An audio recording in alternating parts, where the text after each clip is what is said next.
First question I've got to ask is, how do I pronounce your last name to get that one right? The A is what throws it off, so it's Mokhtarzada. Sorry, the H is what throws it off. Mokhtarzada. Okay. Yeah. Where's that from? What's the background? That is from Afghanistan. Afghanistan. Oh, very cool. So you're known, you're known for a lot, but obviously I came across you for your recent story with Truebill being acquired by Rocket for $1.275 billion. So super excited to hear that story. But I was diving into your background and I saw there's the usual lemonade stand, the lawn mowing company with your brothers, the snow shoveling business with your brothers. Was it an entrepreneurial upbringing for you with your family, or was that just the common practice for people in the neighborhood? Yeah, I think we just grew up entrepreneurially. Our parents had a home office, which meant that at home we had multiple phone lines. I mean, it wasn't a big or especially successful company. I think they had like 2 employees.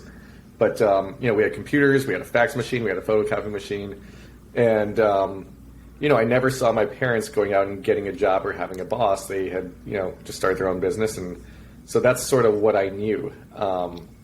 And in a funny way, I thought getting a job was more prestigious than being an entrepreneur growing up. Oh, really? Yeah, I thought you kind of start companies when you can't get a job, which is kind of silly. But, yeah, like you said, we were always kind of starting little either businesses or hustles. I sold candy bars at school, sold lemonade on the side of the road, and then lawn mowing and snow shoveling. And when the internet came out, my uncle had a domain that he sort of gave us, and he said, do what you want with it. And it was tennislinks.com. And, this was before the days of like sophisticated search engines. And my brother got that to making about $40 a month. Just in ad revenue. And I remember that was just incredibly mind-blowing. The idea that you could, put something out on the internet, which was like this new thing that wasn't tangible or real, and make money with it. And so I think that's what got us hooked on sort of online businesses. And from there, we grew up, we got smarter and got more sophisticated. What was your parents' business? It was just a passport and visa service. Okay. So nothing digital or IT. Okay. No, you'd FedEx in your passport photos and your application. They'd run it into Washington, D.C. and get you a visa or a passport and then FedEx it back to you. Okay. Yeah, it's one of those things when you see your parents doing something, and I know my parents, one was academic, one was entrepreneurial, but neither of them I saw as something I wanted to follow in their footsteps exactly. It was more like do the opposite of them. It sounds like to you thought the opposite too. I'd rather get a job than do what my parents are doing. But thankfully you saw the path of entrepreneurship. How much of the internet part of this do you think influenced you? Because obviously Tennis Links, you see the capability of making money. I know it's a cliche, but while you sleep, right? Because ad revenue on a website did seem somewhat easy. Did you sort of, and I want to put this in the context too, like where are we in your own life? Are we talking teenager, college age? Where did you sort of enter this time of your life? Yeah, so I would have been just starting high school at the time. And I was very fortunate that I had older brothers who were smarter than me, so I just got to kind of piggyback onto what they were doing. Right when I was finishing high school, they were putting together a project called webs.com. Actually, at the time, it was called Free Webs with a Z. And that was a create your own website blog thing. And it was a pretty obvious idea, like just the idea that anyone should be able to like put together a website. And so, they were working on that. I was working on that part-time through college. They were working on that basically full-time as I was in college. And then right as I graduated, we closed a Series A on that. And so I finished college and immediately moved out to San Francisco and opened the West Coast office for that. Really not knowing, running biz dev for this company that was now a good size, or a Series A company. Really not knowing much of anything and being, hugely underqualified. But it was sort of a crash course in how startups work. What's the age difference between you and your two brothers? I have 3 brothers, but my older brothers, one is 3 years older than me and one's 4 years older than me. Okay, so there's a fourth brother as well who's not part of this business story anyway. Okay. Well, he is actually. So Truebill is my older brother, my younger brother, and I. Okay. Wow. Yeah. So, but there is another brother who's not. He wasn't in the founding team. Okay. What does he do? Just out of curiosity. He's CTO at a tech company. Okay. So it's all still in the world. Okay. So, this is normally I'd ask while you're in school and then you choose to go to college, you usually choose a degree that might have some kind of career path or something.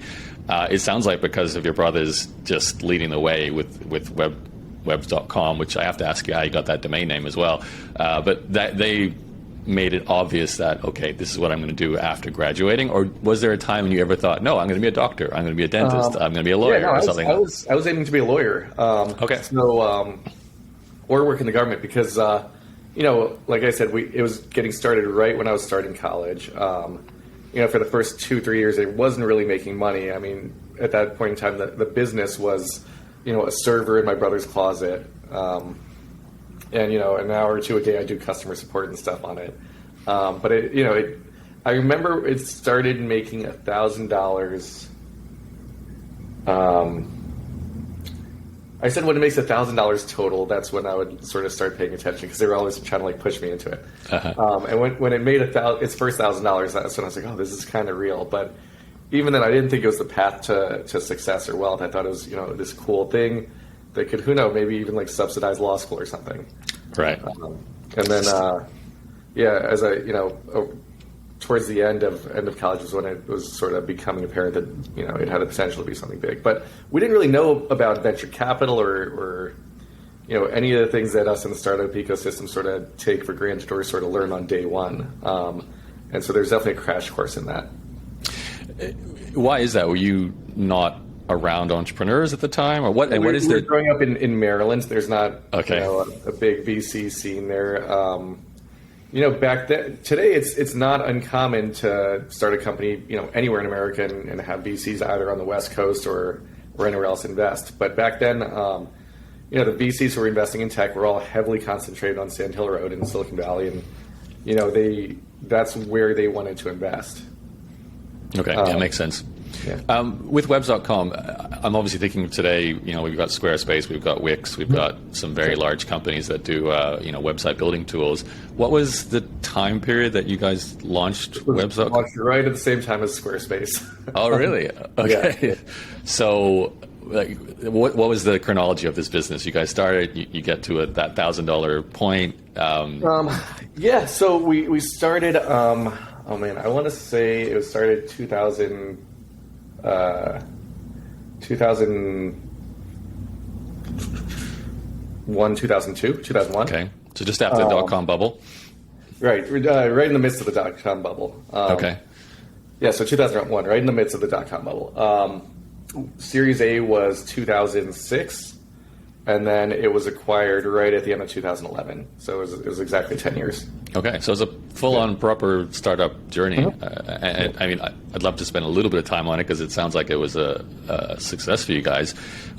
More importantly, too, with Squarespace and everything growing, I'm curious why you decided to sell it. But can I start with the first question? How did you get webs.com? Was it just the case it was 2000? And no, it was. Well, it started as Free Webs with a Z. Right, terrible name, but yep. Then it generated a little bit of revenue, and so we were able to acquire Free Webs with an S.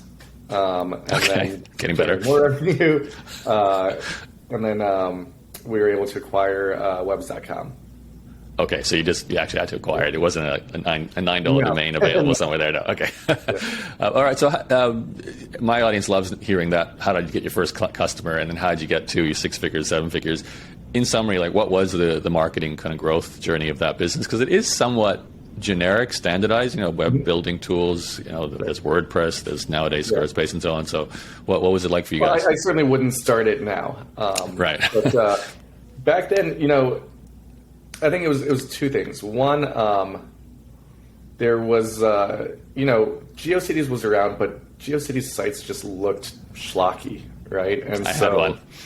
Yeah, so we really wanted to just make it easy to make a website that actually looked decent. Obviously, it didn't look professional, but it looked decent, right? I don't know if you remember, this was the era of the under construction banners and things. Yeah, I had a GeoCities website in the late '90s, so I know exactly. And there was what was the other one? There was Angel Fire. There was quite a few at that time. Yeah. So, but there was a really nice sort of viral mechanic in it, which was the website was free, and then at the bottom of the website was a bar that said, this site is built and hosted for free by Free Webs. Click here to get your own website, right? And if you wanted to get rid of that, you could pay and go premium. And if you didn't, then everyone who visited your website saw it, right? So it did have an inherent viral mechanism in it from day one. Okay, and that's what led to the growth. It's a fairly technical thing to do, build a website builder. Were you, all three of you, like founders who code at that point? Or? No. My oldest brother and my younger brother were technical, and then the other two of us were not. Okay, so when you came together with Webs.com, did it by default you just fell into the right roles for your skill sets, or? Yeah, so my oldest brother was CTO. My younger brother, who was in high school at the time, was an engineer, and then my older brother was CEO, head of product, and then I tagged in on biz dev and wherever else could be helpful. Okay, and what did your parents think of all four of you guys going into one business together? I think they really liked that we all worked together, but I think that, for the older generation, like being an entrepreneur, starting a web company was not prestigious, right? So I think they wanted us to be doctors, lawyers, or academics, right? Right. And I think it wasn't until, really the exit that it sort of hit them that, wow, like this is a real thing and there's something here. Okay, well, take us through that exit. So it's a 10-year journey. I know it. Was it a case of just improving the software, scaling up marketing, ad spend? Obviously, more tools are coming out, Google search, eventually Facebook, so on. Is that kind of what happened, or was it a bit more rough than that kind of journey? And also, I'm curious, all four of you running this together, like, I can't imagine working with siblings and deciding, making big decisions all the time together. Well, so I had left. And done an ad tech startup. I was working on an ad tech startup. Okay. So the three of them were still there. Actually, so in 2007, I guess, I don't know if you remember, the Facebook platform launched, or maybe 2008. And so we spun out a company from Webs called SGN, or Social Gaming Network, making Facebook games. Okay. And so a couple of us from Webs spun out and started that, and that went up and then not so up after a while. Yeah. But so in terms of the exit, I think, I don't want to speak for my brothers, but they were at it for 10 years. The company was not in a hyper growth phase. Squarespace was still growing really quickly, but Webs, I don't want to say it was plateaued, but it was kind of chugging along. And I think they were ready. And the offer came in. It ended up selling for $117.5 million, which at the time seemed like all the money in the world, and I think it was the right price at the right time for them, and they accepted. So you were still a shareholder, I assume, as a co-founder as well. And you raised the Series A along the way. Was there a Series B? Anything after? Just an A, yeah. Just an A. Okay, so you had some. It was bootstrapped for 5 years up to the A, and then the A carried till the exit. Okay, so when this exit happened, you're not part of the company, but obviously you get the windfall. Where were you at that time? Were you still doing the ad? I was doing ad tech. Ad tech. Okay, so it was a company called Nanigans. We grew to be the largest ad buying platform for Facebook. And that was just a roller coaster where, it went straight up to, I think, like a $30 million run rate and 200 employees, and then came crashing down as we made some strategic mistakes and as Facebook sort of improved their own in-house products. Oh, wow. Okay. So that's a story I didn't see on your bio anywhere. It's a whole other company there. Yeah. Okay. All right. So can I get your mindset where you're at when the exit happened with Webs, and then you're obviously in the middle of a roller coaster ride with your ad tech company? Yeah, and it wasn't a roller coaster ride yet. It was still straight up. It was okay. That was a good time. So to you, this exit's happening, and you're like, great, but I'm all focused on maintaining this crazy, rocket to the moon that was happening. Everything was going right for that business, and so I was ecstatic for my brothers, but that made the idea of an exit just seem suddenly within reach and tangible, and so it really fired me up for what we were doing at Nanigans to try to go bigger, right? And at the time, ad tech is kind of a very unattractive industry right now, but at the time it was kind of hot, and there's all sorts of companies selling for $300 or $400 or $500 million, or even $1 billion in ad tech, and so that seemed within reach within a couple of years. Right. So I remember DoubleClick. That was an earlier time frame, I think. It was I think $3 billion. Yeah, by Google, right? Yeah, that was a big one. Okay, so wow, there's a lot of history before you even got to Truebill with all of this. I mean, I could spend an hour talking about each company, but just from the two experiences, the webs with your brothers, and then Shenanigans, was that what it was, the ad tech company? One, clearly you have a $100 million plus exit. That's obviously a success. I mean, your parents must have been like, okay, yeah, that you guys made a good choice at the end of the day. And then, did you end up having an exit with Nanigans, or was it just a case of? No, Nanigans sold its primary asset to fund R&D, and it's still kind of going. Okay, so you by the tone of your voice, you weren't happy with that exit, but it was the closing of a chapter. There's no liquidity from the exit. It all went back into the company. Okay, so you'd seen kind of both then. You'd seen a company that had a decade run, got acquired, and then you'd seen a company that grew like crazy, but then fizzled. So you really knew both stories in terms of potential outcomes. How does all this play out to the Truebill story? Like, was it a case of, I mean, your brothers must have been like, oh, we're exhausted. We don't want to jump into a startup. We just made a bunch of money. We're going to so we started Truebill right at the end of 2015, and Web sold at the end of 2011. So it's 4 years between there. Later, yeah, okay. Did your brothers did you guys just all travel around the world, have a break? Was there No. So two of them stayed at Webs for I think 2 years. One was still at Webs, and I'd left Nanigans maybe 6 months earlier. So three of us were not working, and I was really the one that was like, hey, let's get the band back together and do this again, right? I just looked at how little we knew going into Webs, how much I learned at Nanigans, and all the mistakes we made that I wouldn't make again, and it's like, we've learned so much. Like if last time we got to, this point, like imagine how much further we can get now knowing what we know. So, we all got together in my brother's basement and pulled out a whiteboard and just started whiteboarding ideas and came up with nothing. And then that's how Truebill was born. Oh yeah, of course. Logical connection. I mean, I haven't read up, so I do know kind of how you sort of came to the idea, but I'll let you share that story in a second. I just want to know, though, in terms of motivations for starting another company after the stories you guys already went through, is it just a case of seeing, because financially I don't think it's as important. You've already made enough money that you guys are obviously not going to be struggling, but you're thinking we want to do another company because we want to do all the things that we now know better, reach a bigger milestone? Like, what was the core motivation behind getting back into another startup? I think each of us had a different motivation. I wanted to make money. My younger brother just likes building stuff. And, he must have been just turning 30 at the time, if that, 29, 30, something like that. And I just think he wasn't ready to retire. Like, he wanted to keep going. My older brother is super mission driven. Like, he's 100% certain that what drives him is meaningfully improving the lives of millions of people, and he says that constantly, right? And so he said something like, I was goading him and trying to push him into doing this for a while, and he was like, I might want to just go do some nonprofit stuff or volunteer. And one of the things I said to him, I don't know if this motivated him or not, but I was trying to convince him, and I said, listen, for you to go volunteer is extremely selfish. I said, what are you going to do? You're going to go serve soup in a soup kitchen. You're going to do that because it makes you feel good. But realistically, you have this skill set that's worth, millions or tens of millions or however many millions of dollars. If you really want to make an impact and you really want to help people, the best thing you could do is start a tech company, make a ton of money, and then use that money to help people.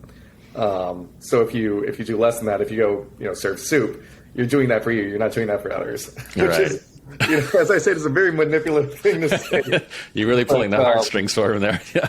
I think me sort of bugging him for weeks kind of nudged him in that direction. I think also he's just a natural problem solver. I think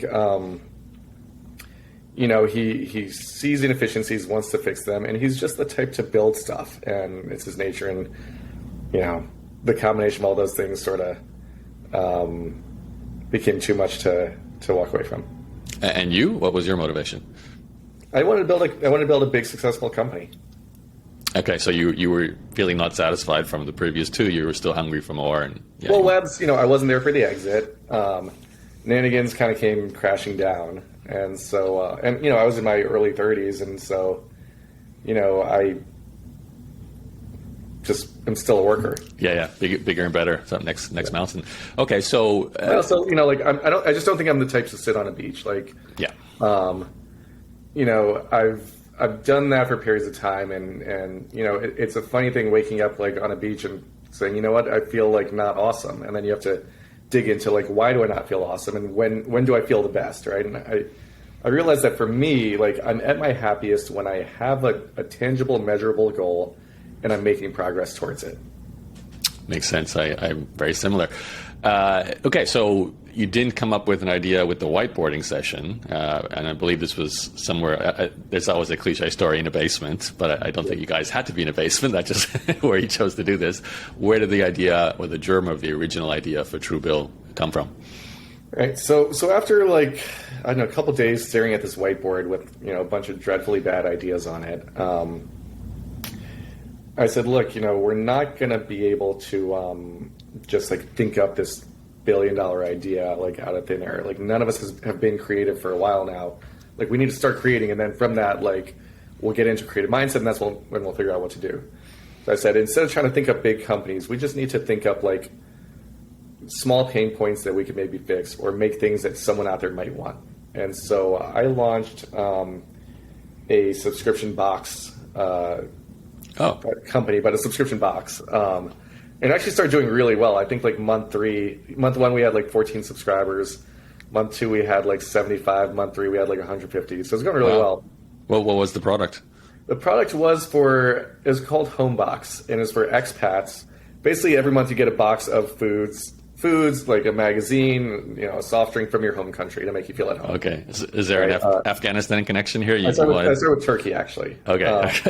And so, I found this distributor of Turkish foods, and I packaged a bunch of cheeses and candy bars and Turkish magazine and ship it out every month. But it was a nightmare. I had, food going bad in a storage unit. It was just a logistics-heavy business, and almost immediately I said, I don't want to run a logistics business.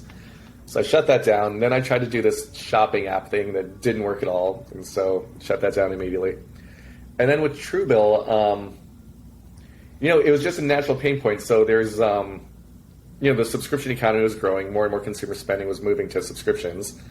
And I don't know if it was me or my brother, but one of us mentioned, for me what happened was I looked at my credit card statement, which I never do often enough, which I almost never do, rather. And I saw this charge for $40 for in-flight Wi-Fi. And I'm like, oh man, that sucks. And I started going back in time, looking to see when that appeared, because I didn't fly that month. I didn't recognize the purchase, and I was paying $40 a month for 14 months before I spotted it. And I felt like a huge idiot. Mm-hmm. And my brother had something similar where he was paying for his home security system in his old house that he'd moved out of. And so, and then my younger brother also relates something similar, and we said, all right, great, can we fix this? Can you solve it? And so my little brother was like, yeah, I think I could put something together to do this. So Plaid had just launched. Plaid is a company that lets you sort of connect people's bank accounts and credit cards and get transactional data. So we built a Plaid connection and built a very simple algorithm that would scan your transactions and find recurring things. And we called it Bill Ninja at the time. And we sent that out to friends and family. And it was pretty cool. It seemed like most of the people we sent it to were finding things that either didn't know they had or had forgotten about or just didn't want anymore. And can I ask, with Bill Ninja, is it a case of just your engineering brother sitting down and creating an app just to do that? And how long does that take him? Is this a 1 week job? 3 days? And then you can just send an MVP out to friends and family? Yeah, exactly. Nice. It didn't look great. It didn't work great, but it looked and it kind of worked. So, we sent that out. And the cool thing was after, 2 or 3 weeks, we were getting 15 to 30 signups a day, which meant that someone out there was sharing it and others were finding it useful and sharing it as well. Right? So just within your friends and families, there was referrals happening. Right. Yeah. Wow. Okay. So that's enough of a positive sign for you guys to dive further into it? Well, it was, we weren't okay, let's all, go full time on this. It was more this is worth another week or another week or two, right? So then we added a button to cancel subscriptions because I was that seemed the next logical extension was okay, it's one thing seeing subscriptions. Wouldn't it be great if instead of having to call up and wait on hold, you can just click a button and it gets rid of it for you. And so then, I started spending 2 hours a day, like on the phone, canceling people's subscriptions. I was going to ask, how did you automate? Because I don't think you can just have a button to cancel. Well, now we've built out a ton of automation, but back then, it was me on logging into people's things or like emailing, different services saying, hi, like I'm John Smith's assistant. I need to cancel this. Oh my gosh. We're just getting on the phone. So we did that. I think for me, the real like aha moment was I said, look, you know what? There's like the reason we didn't want to go all in on it was I fundamentally didn't think there was a business to be built just tracking canceling subscriptions. And maybe there was. I might have been wrong, but I didn't think so at the time. And so one day I kind of had an epiphany. I said, you know what? This is not a business built around canceling subscriptions. This is a company around eliminating financial inefficiency in general, right? And that seemed like it could be a valuable company one day, right? Because you think about all the different sources of financial inefficiency, and they could now all fit under this umbrella. Right? Mm-hmm. So we started adding more things like we added bank fee refunds, where if your bank charged you a fee, we would reach out to your, like, let's say an overdraft fee or late fee, we would reach out and try to get you a refund. And we're successful a lot of the time. Did you do that manually as well? Was that like a phone call situation? No, we built, we found this API that would send a certified letter, send a letter in that case. And so when you got a refund, we would automatically generate a letter and mail it to the bank requesting a refund. Wow, okay. Is that cost effective, or does that cost you? Like, were you running negative to do that? It cost us 50 cents each time, postage plus a few cents. Okay. I'm trying to remember if we would charge like I think we charged like 30% of the refund. Okay. So, but we had people, like they would get, it was crazy. People would get like 4 overdraft fees in a day. And wow. So like, you'd see $120 in overdraft fees and we get all of it refunded. So, it wasn't printing money for us, but it at least covered the cost of postage. Right. Yeah. Okay. And we also added bill negotiation, where we could look at your Verizon, your cable, your cell phone bill across dozens of different services, and negotiate, like identify hidden promotions or better rates that were available to you, and negotiate those down. How did you do that at scale? Because again, that sounds like a manual. We actually had a partner that was doing it for us, okay. And then over time we brought it in-house. Is that something you can do with automation as well, or is that is not something you can do with automation? That's hundreds of people on hundreds of phones. Oh my gosh! Okay, yeah, because I remember researching Truebill. I'm in Canada, and I don't recall it wasn't. It's always we get things later, and I'm like, I was thinking the things that Truebill does. I'm like, I'm not sure the behind the scenes mechanics of how this actually works. So I really appreciate you explaining, especially some of the manual aspects of it. Real true startup story if you're on the phone actually having to cancel subscriptions after that button got hit. I think that's one of the paradigms that's changed about startups, right? Like, 15, 20 years ago, if you wanted to start a company, you need to spend a lot of money, build like a full product, a polished product, and then launch it, right? And now, at least for us, we did everything the opposite. So we said, okay, we want to launch subscription cancellation, right? Like, you could easily spend $40 million and build out a huge, automation engine to cancel subscriptions. But our thing was like, would people even use this, and how can we validate it, and is it valuable? And that meant me jumping on the phone and canceling people's newspapers or whatever it was. Mm-hmm, mm-hmm. And so I think for most of the products we built, we sort of started with like, how could we just get this out there and start getting data on it, and then use that to justify the investment of building it properly. Right. Yeah, and seeing a bit of viral growth, all these encouraging signs too. But I can imagine Although people never grew virally. Oh, really? Yeah, no, it was always a paid acquisition play. Oh, okay. Well, I wanted to talk to you about that. But yeah, I can imagine you sitting there in those early days when people start hitting the cancel button. You must have been going, more, because that's how I would have felt, I think. But, I had a friend of mine who was working as a temp receptionist somewhere. And I called her and I was like, hey, how'd you like a full-time job? She's like, that's great. I think I said, like, how'd you like a full-time job in operations? I don't think I said canceling subscription. But she's like, yeah, that sounds great. Okay, let me give my 2 weeks notice. And this is like Thursday. I'm like, no, I need you to start Monday. Oh, wow. she's like, wow, you're really going to put me in that position? I was like, yes, I am, unfortunately. And so she started Monday and was eventually grew with the company and became like a product manager and everything. But in the beginning, good. Hired a friend to do cancellations, and then hired another cancellations person, and then grew that team over time. And then also, in parallel to growing that team, brought on a team of automation engineers to automate it. Right. Was it all bootstrapped during this entire time? I'm assuming. No, we went to Y Combinator pretty early on. Oh, okay. So we went to Y Combinator. Obviously, that's this startup incubator on the West Coast, and then we pretty quickly raised the seed round. So we ended up doing a seed round of $2.7 million. Okay. And at that point, were you just doing the cancellations, or had you already built the other, like the negotiation services and things like that? Negotiations came. If I'm being super specific, we raised $620,000 when we added negotiations. Okay. All right. So there's a few little. The thing about the seed round is, like if you've got a really cool company, you can go out and like get one investor to give you a $2 million seed check, which is awesome. We were not cool enough to do that. It was very hard for us to raise funding. I find that surprising because you guys had such a good background. Like one exit, you had even the Series A and the Series B were also just impossibly hard, and even the C was really difficult. But we had investors say things like, "Listen, I love you guys. Literally, if you were doing anything else, I would invest, just not this." What was the reason for the lack of? Because to me, it sounds like, wow, there's clearly, especially when I hear you say the vision. It's not just a tool to cancel subscriptions. You're right. It's a vision about automating and making more efficient, your finances. So so at every stage there was a different list of like investor reasons to pass. So at the seed round, it was this is actually one fund. So I got this fund. It was like the fund I wanted most. And I'm like, look, we're growing like crazy. We're up to 30,000 users already. And he said, he's like, yeah, this is niche. So you're in this niche audience, and like you'll get to 30, but you'll never get past 100,000, right? And so I'm like, okay, like maybe he's right. Super smart VC. What can I say?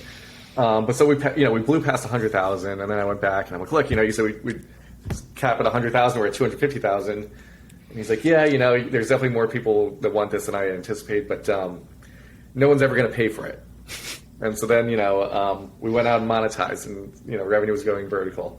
And I was like, okay, look, people are paying for it. And he's like, yeah, but you're never going to pass, like, I don't remember what the number was, like 5 million run rate. And so, we got to 10 million, and I went back, and I'm like, look, we doubled that run rate.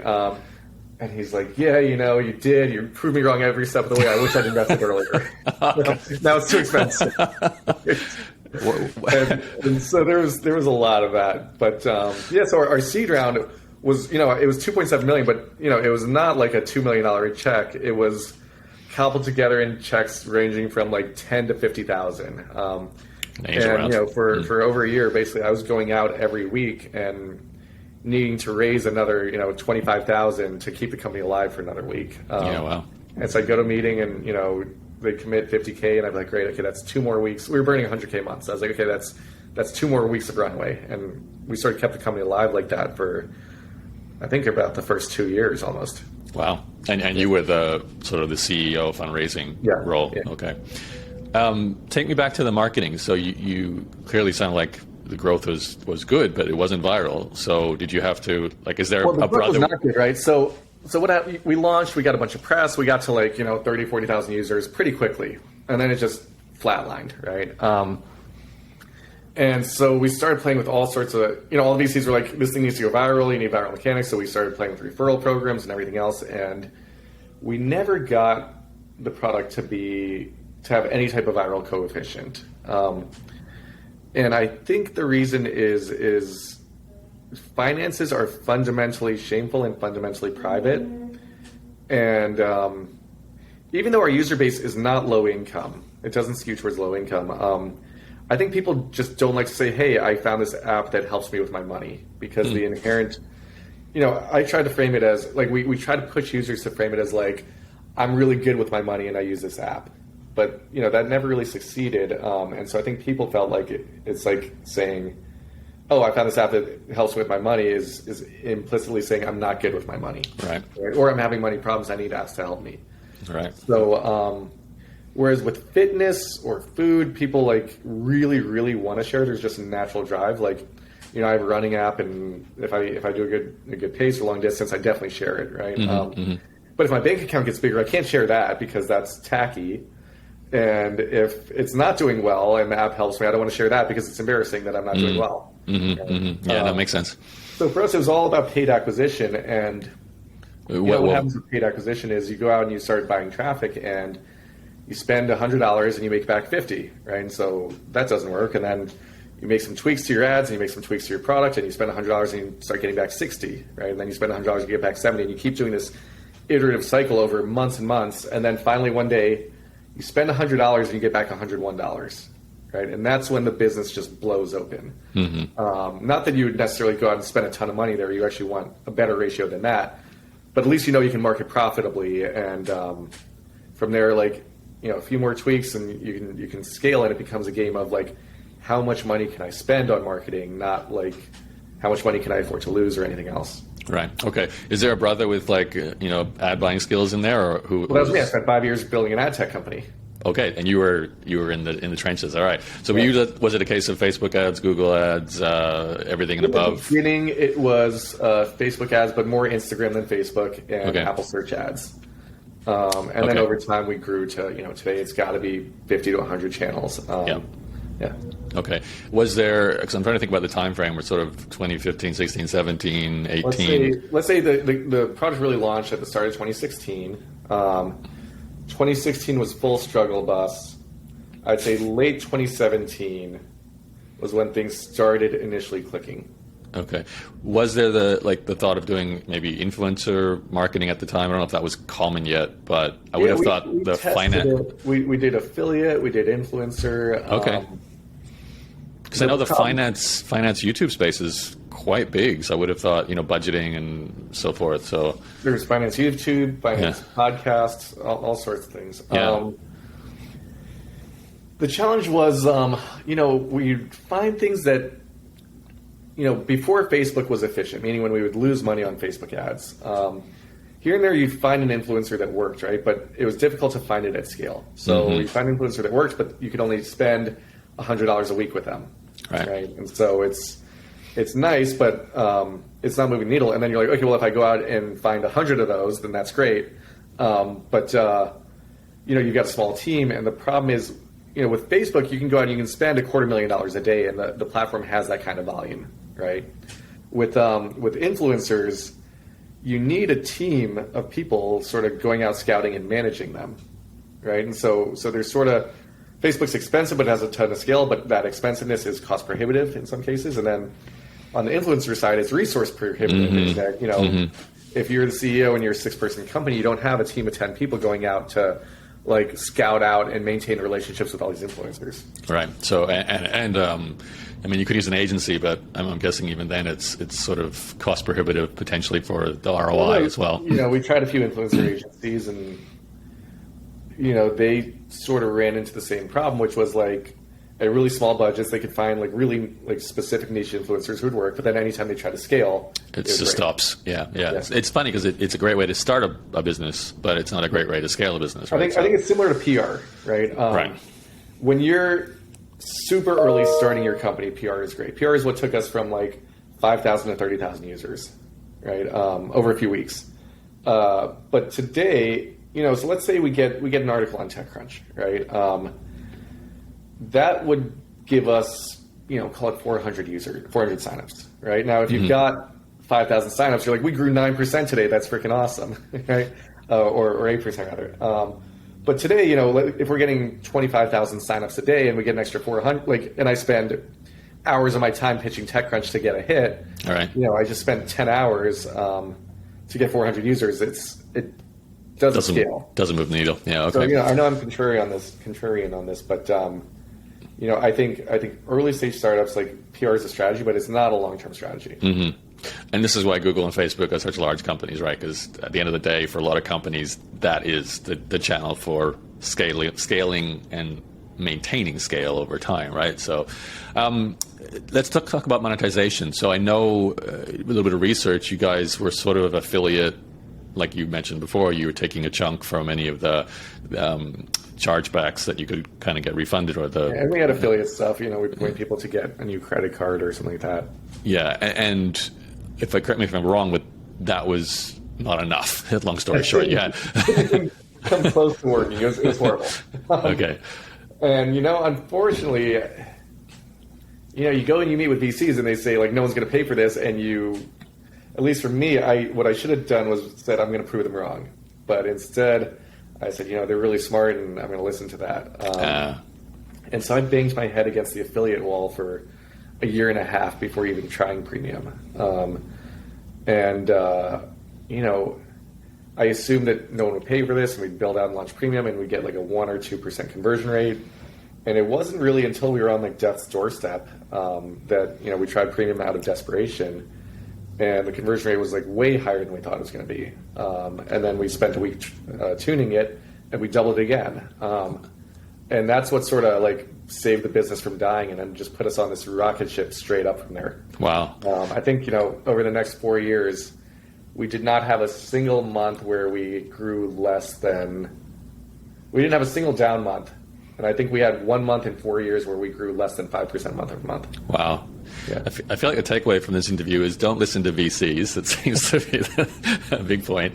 Can you talk a little bit about the rollout of Premium? How does you, like, because you've had years as a free service, how do you introduce something like Premium? Is it just a case of emailing or putting a box that pops up on the app? Like, how do you roll it out? Well, you know, the first thing you got to decide is what is Premium going to be, right? And so we said, all right, Premium will be, we'll say subscription cancellation is free, but subscription tracking is free, but cancellation is premium. Bank fee refunds are premium, and I think that's what we launched with. Okay. Which would have been the two most popular services, I would have thought, too, on the app. Well, they're right? the two only services. Okay. Okay. And so, yeah, that's what we launched with. And then from there, you know, what we found there was that people will go premium, but they won't stay premium, right? Interesting. And so, okay. You know, having not enough, you know, you would think I need this really compelling premium offering to get people to go premium. And I don't think that's the case. I think the strength of your premium offering is actually not as correlated to getting premium as you might think. Where it really matters is churn. So, you know, we started getting pretty decent premium conversion rates pretty quickly, but our premium retention was terrible, right? So then, right. Now, you know, it's a lot easier to increase conversion than it is to increase retention, because conversion, you know, you redo your premium pop-up box or, you know, the email telling people to go premium, and like, you know, you can change that email and get 10% better at it, right? Or that box, you know, you change the button from blue to green and you get a 5% bump, right? Right. But getting a 5 or 10% increase in conversion is a hell of a lot of work, right? Like, you have to increase not just your core product and your upfront experience, but like you have to improve the experience that people continue to have with the app over time to get them to stick around for longer. Right. You mean retention, not conversion, right? Yeah, right. So, retention, yeah. Right. And so, you know, from there, but because we have premium, it sort of changed our North Star, right? When you're running an affiliate model, that's your revenue, that's your lifeblood, is those affiliate clicks. So you're whether you like it or not, your product evolution is partially guided, is too much guided by like, how do I get people to click on a button to get a credit card or to do this thing, right?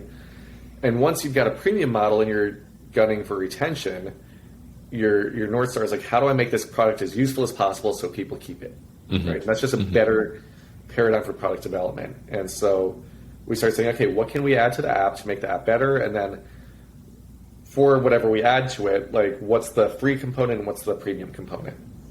So what worked? Like, I can, because I'm thinking about churn, it makes sense that once I've canceled my subscriptions and once I've requested, you know, the money back from my bank fees, there's nothing else to pay for it. So right. Well, so then you say, okay, what can I add, right? And so we said, okay, and no one thing you add is going to, like, you know, be like a magic pill that fixes everything, right? But we had, let's say you had budgeting, right? Okay, cool. So budgeting is something that people might continue to come back for. And they say, okay, what's free and what's premium? Well, you know, what we'll do is we'll let people have 5 categories for free. And if they want more categories or they want to create custom categories, we'll let them go premium, right?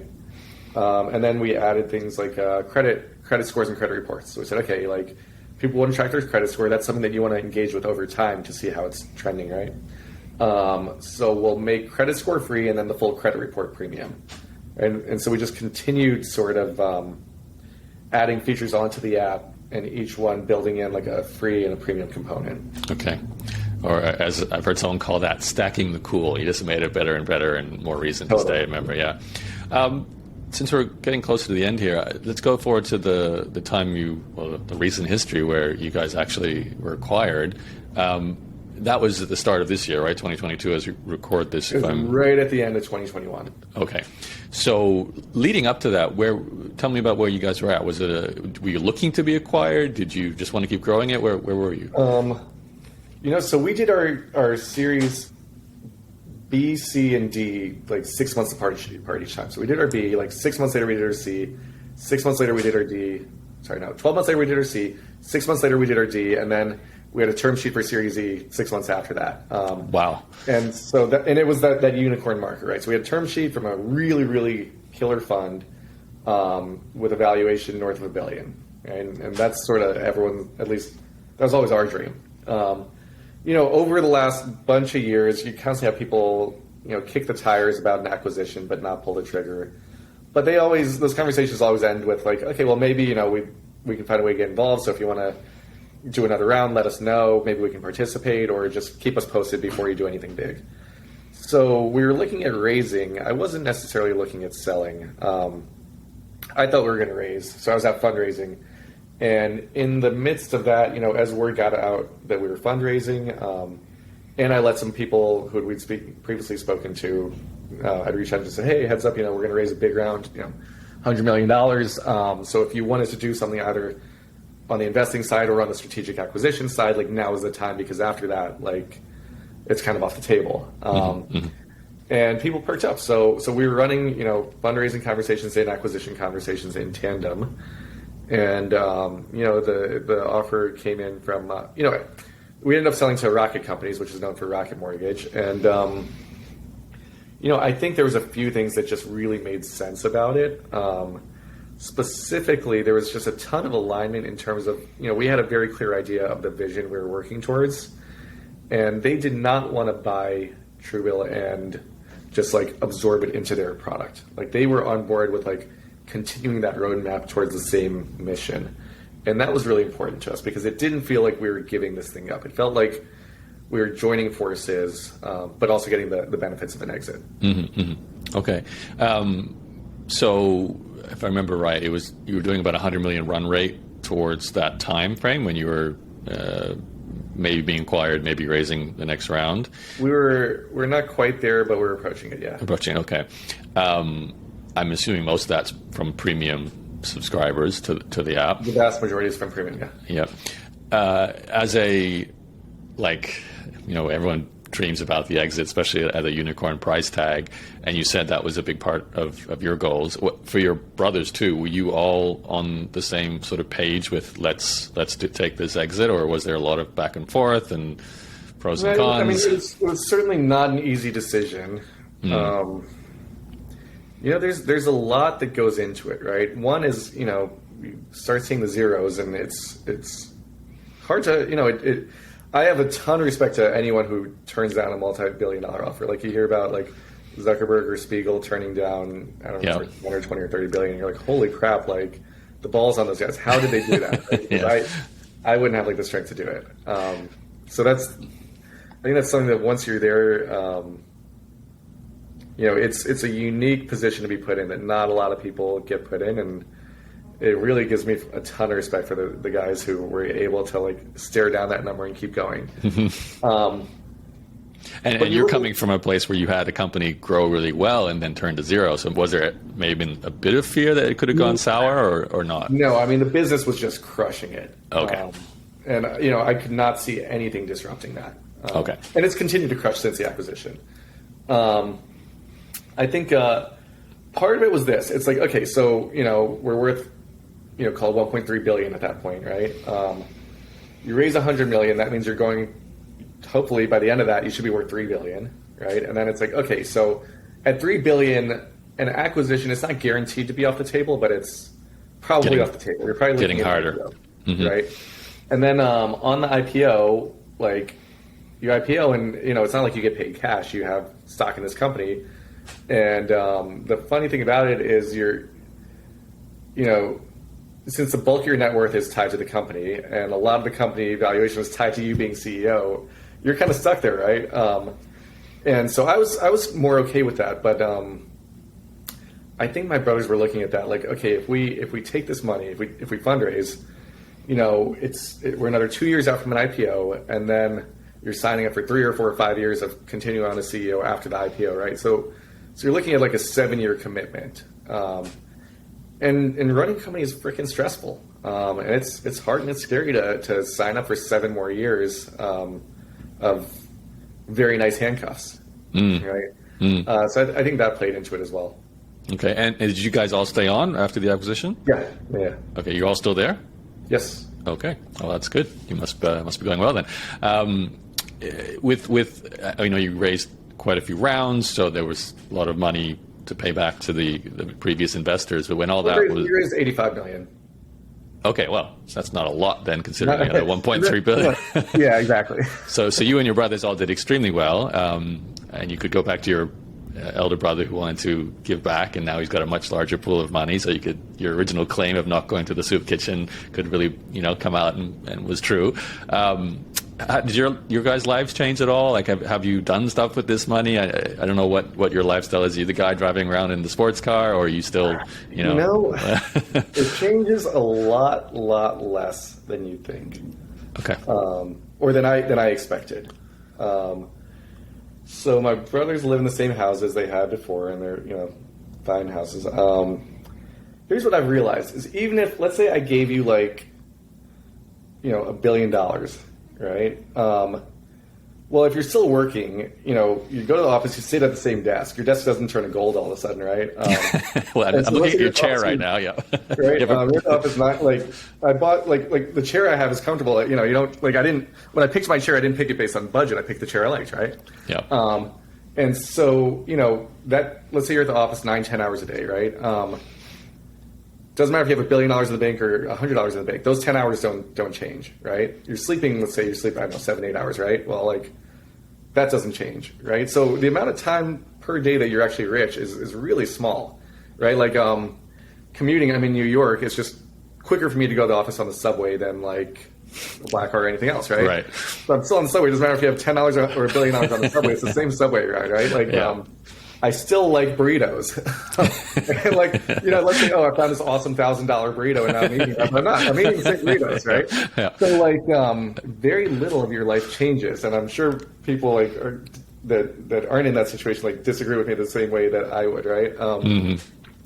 I bought a sports car. That was like I made 2 big purchases. I bought a sports car and I bought a really nice speaker system, right? And I love the speakers. The sports car, the thing is, you only get to drive it like an idiot, like 1% of the time, right? Because there's time in traffic where you don't want to get a ticket, right? Not in New York, that's for sure. Yeah. Well, that's in Miami, but okay. Well, Miami's better.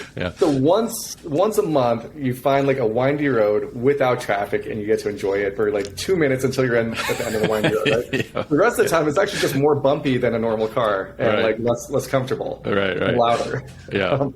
So even that's not all that it's cracked up to be. But these are things that I didn't, and like I thought all of a sudden I'd sell and be 6 inches taller and all sorts of things, and not as much changes as you think. So I mean, reveal as much as you like with this, but where do you keep all that money? Is it like, obviously you haven't been able to spend it on stupid things? Is it just sitting in in stocks and bonds and gold and so on, or how do you invest? Well, firstly, you have someone who's helping you with it, right? So the instant the announcement goes out, your phone starts blowing up and your inbox starts blowing up from right. JP Morgan and UBS and Merrill Lynch and everyone else, right? So you get help, but there really is a crash course in figuring out like, okay, what the heck am I going to do with this? And one, like, how am I going to make it impactful, right? Because you want to sort of do some things for others. And then two is like, you know, what is my macro view of what's where the world is going, and how do I sort of bet on that, right? And, but managing it, you know, it does become, it does take a fair amount of mind share. Oh, really? Okay, so you actually are thinking about, do I put it in Bitcoin? Do I, put it in something else, or what's the ratios? Well, that, or like, okay, you're like, okay, so you do a rough matrix and you say, okay, 20% of it should be, or X% should be in real estate, X% should be in stocks, X% bonds, Y% in angel investments, Z% in private equity, right? And then you got to kind of evaluate all that, and it does take work. Okay. We only have a couple minutes left, Yahya. So, first of all, anything you want to shout out to the audience? Like, obviously, now it's at Racket, where Truebill exists, and that's where they can download Rocket Money. We rebranded the app to Rocket Money. Rocket Money. I do genuinely, strongly believe it is the best app out there for your finances, regardless of income level. It's funny because for lower income people, like, if it can save you, $30 a month, that's meaningful, right? And then for higher income people, like, it's just shocking how much financial inefficiency you allow, right? Because like your time becomes, you start getting other demands on your time that are just more pressing than saving yourselves $20 here or there, right? And so if there's an app that can sort of do all that housekeeping for you, it's actually pretty beneficial. So. Yeah, I totally agree. Pressing a button's a whole lot easier than making a phone call and wasting your time with the bank or whatever. So, what's next for you? Are you planning on seeing it out where you are now? And is there another company in you, or what's going to happen? So there's definitely some products like that are either in the works or at least ideated that I want to see through, and I want to be there for us to launch. Right. And so that's the next period of time. And then after that, if you ask me right now, yeah, I'm dying to start a company. But when I left Nanigans, I was dying to get a job in ad tech. And I was out interviewing, and I met this guy from the MIT Media Lab. And he told me something really helpful. He said, whatever you do, like, give yourself a few months. He's like, you've been looking at the world through this like super narrow lens for the last 5 years, because I spent 5 years in ad tech at Nanigans. He said, so anything you think about doing next right now is going to be like viewed through that narrow lens. He's like, just spend a few months, broaden your perspective, and just explore, and then decide what you want to do. Mm-hmm. So, though I don't necessarily want to take 6 months off now, or it's not a desire. I think if and when my time at Rocket kind of comes to close, take 6 months and then decide what I want to do next. But if you ask me to, I'm itching to start a company. Okay, well, we'll look out for it then at some point. Thanks for your time. Really appreciate going deep into your full story, and that was great. Yeah, thank you so much.